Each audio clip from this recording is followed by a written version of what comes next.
What's up guys, today we're going to talk about how you can make a remix of a popular song.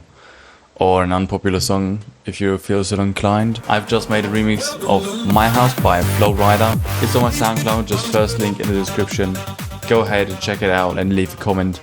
It would be amazing. Anyhow, let's get into it. The first thing you want to have is obviously the stems or the vocal of the original. Flo Rida just didn't come to me and said, hey, you want to do a remix for me? We are not on that level yet. The obvious way is to use some sorts of platforms or websites or AI to get the vocal. Or RX is another tool that does the trick. In FL Studio, there's just the option on a sample to get the stems from the sample, extract stems from sample. Then I just took the vocals from the original. Final version sounds like this.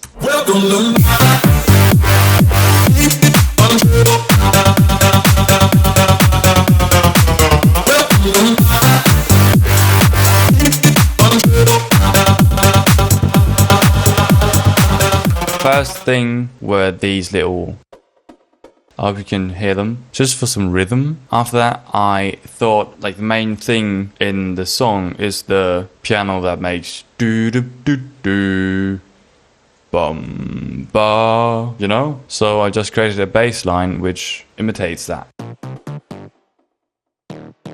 I've automated it a bit so it's a bit more controlled and more groovy. I rendered this out and copied it twice, one to the left, one to the right, offset them slightly for some layers.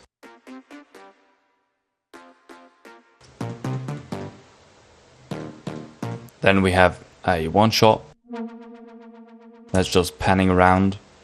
We have this diva pad.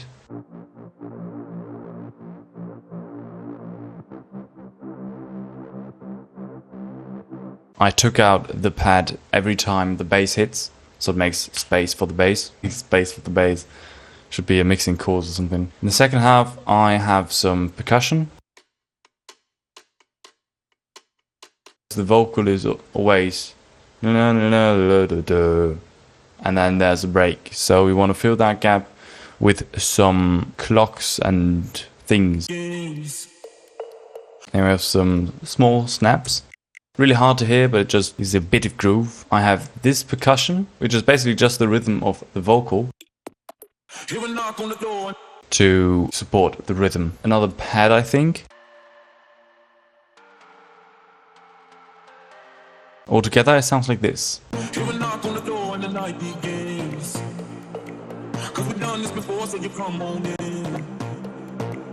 yourself at my home, tell me where you've been. Pour yourself something cold, baby, cheers to this. Sometimes you gotta stay. I forgot these, just some risers.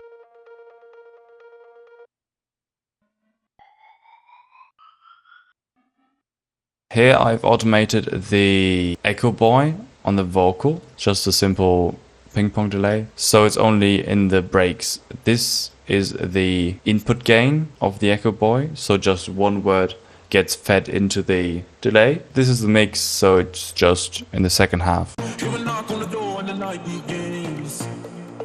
After that, I thought let's get a bit freaky with the chords, and we have these chords.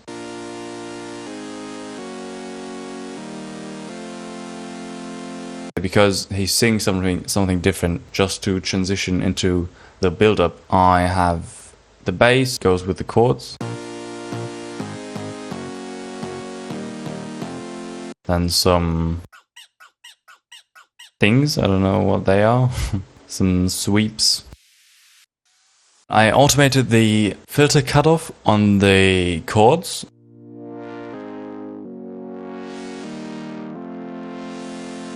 And I have these low cut filters, which cut in the chords.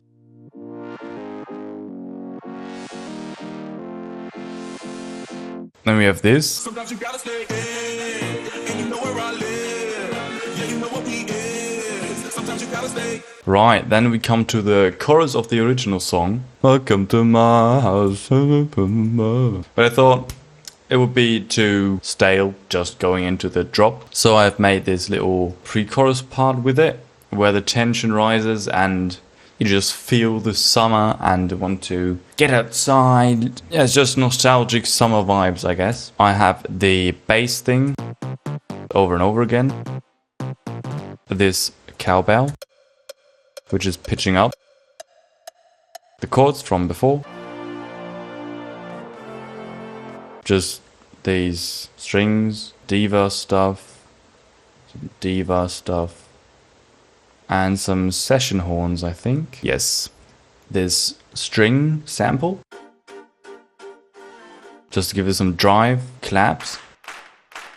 To give it more rhythm, I added these. On the last offbeat, just another layer clap. It's more interesting that way. Then we have this whole transition thing going on. And some offbeat claps. For the last few days, I've tried to get better at production and watched some old Jonas A tutorials, which helped me at least. And this is a tip he talked about, where when the chords go down, the pluck or something melodic should go up to make it feel uplifting.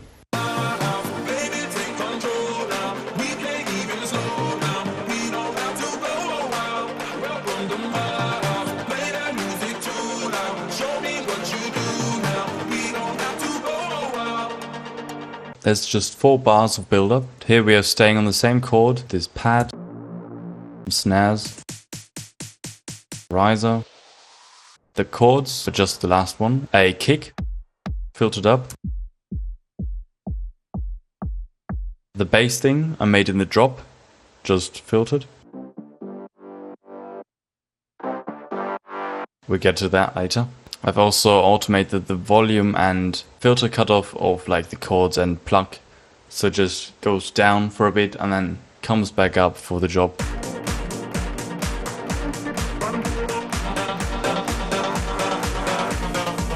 Over here I have the rhythm of the drop, because I chopped the vocal and I put that in the build-up just to introduce it. Then I thought it would be cool to implement the ba ba ba ba, because it sticks in your head. So I made that the main melody. I think it's really important to keep the spirit of the original song while remixing a song. First takeaway for the day. Like, it could be arrangement, that you stick a bit to the arrangement of the song, or the soundscapes, or the vocal, or the groove of the song, so that just doesn't sound like a whole new track. And I thought it would be cool to work with the piano melody.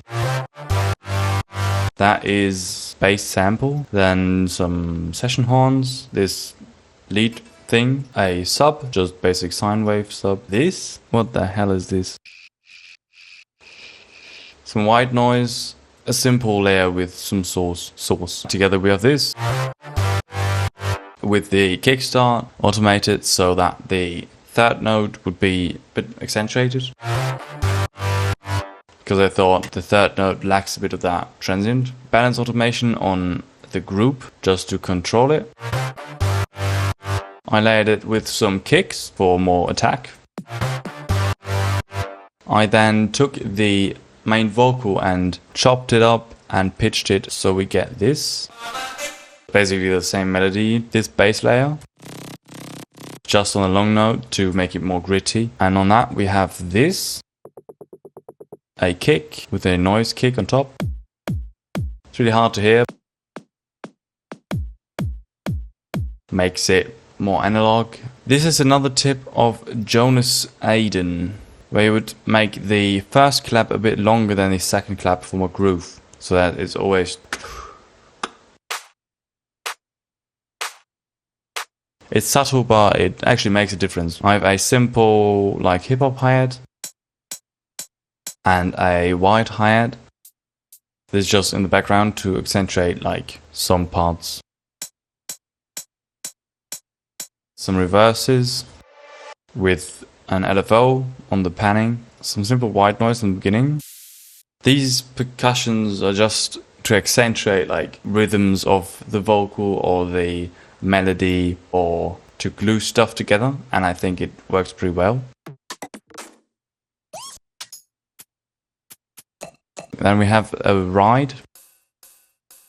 And the main thing after the first bar is the vocal. I've chopped it up and we have this.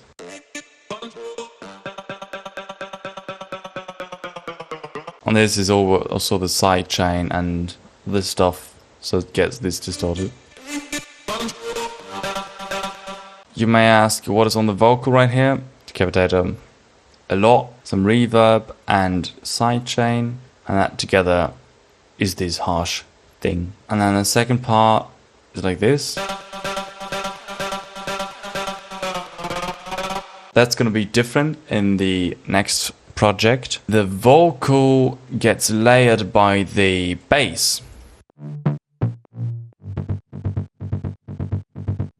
And also pitched it down like the vocal. Then I have this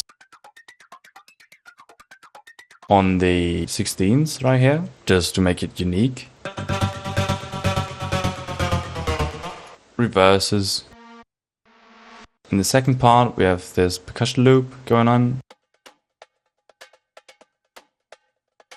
To keep the flow going into the second part of the job, where we have same vocals, same bass, same stuff, but I just added a bunch of stuff. Some crashes, panning around. A offbeat hi-hat, always on the first offbeat. This diva thing, which pitches up, huge claps. Some more shaker loops. They're panning a bit. I've layered the lead. A little counter melody with the kalimba music box thing. And we have this.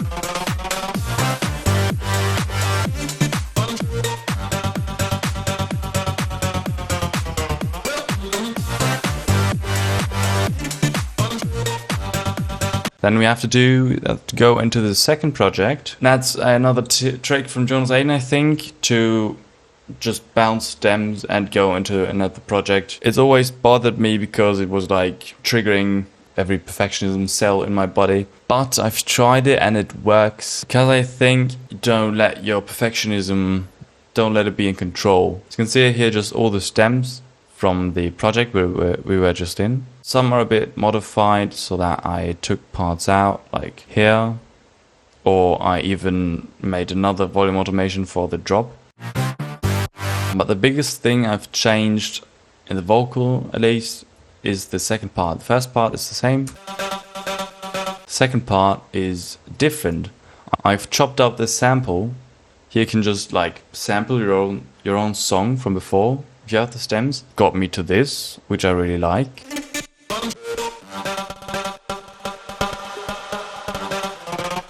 Has a really nice flow to it. The drop as is just, there's nothing different. I've changed or added some stuff in the beginning, some drones and risers, some breathing, and a clock, which I thought would be the perfect glue to fit both parts together.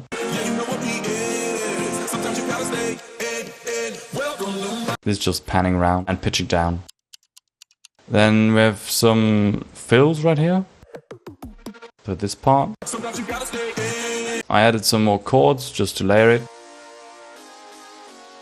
I filtered the bass in the beginning, I think, and filters up. Because it was too cluttered in the beginning. I asked some friends for feedback and it was too much at once right off the bat. Now in the drop, I think I mixed the synth again, with some mid-side EQ, some EQing to get the sound I want, and some CQ just to get some highs. And then we have this. In the mid-side EQ, I took out some mids, like down here, so it's a bit tidy and clean, and put in some highs because I felt like in the mid it needs some highs to smack, and in the sides just boosted the highs as well. I could have just put a normal EQ on it and boosted the highs, which I did as well. In Germany we say more is more. There we have like a small transition with crashes and transition and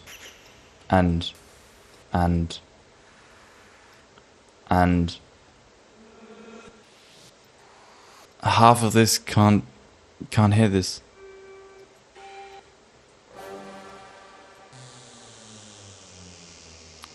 The thing you'll hear the most is this downlifter, I think, because it's just the perfect transition between the parts. After that, the drones come in back from first part, and I added this Reese bass to kind of layer it and make it a bit wider, the break. I've kept the drums. Then we have this part again, which is just the same. The second build, which is like a bit different, because now we don't have any drums in the beginning, like the claps don't come in. I've just created like this ambience with these chords. I added some ambient stuff, birds, some streams, forests and things, these ambient shots, exhaust. These are actually some haze from Splice, I think. Some female and males. Right, then with this.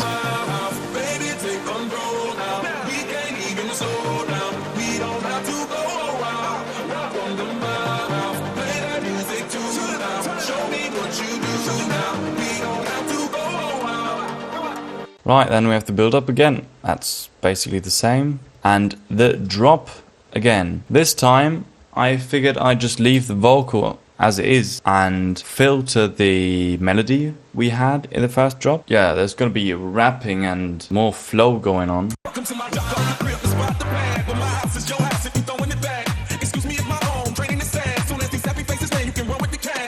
Yeah, the second part is just like the normal drop. Then it just ends with the reverb from this.